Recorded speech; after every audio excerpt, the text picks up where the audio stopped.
Dua jet pejuang India ditembak jatuh. Seorang pilot mati dan seorang hidup. Adakah yang kapsul tu adalah benar-benar berlaku ke dan sebagainya dalam cerita tu? Dia sebenarnya berdasarkan kisah benar lah. Okey. Tapi minta maaf lah kalau macam kena tipu ke apa kan. Tapi bagi saya, dia dalam penulisan fiksyen ni tidak salah. Dia tak salah. Dia tak salah. Dia sebenarnya pengalaman saya tu tahun 2019, conference di Sargodha, Pakistan. Dua jet pejuang India ditembak jatuh. Seorang pilot mati dan seorang hidup. Dan seorang hidup tu pun pangkat dia bukan kaleng-kaleng lah, Lieutenant Colonel. Dan dapat ditangkap lah.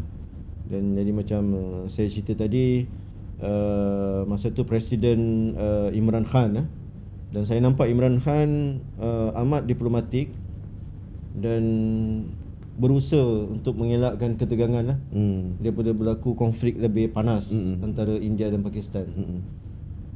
Sebenarnya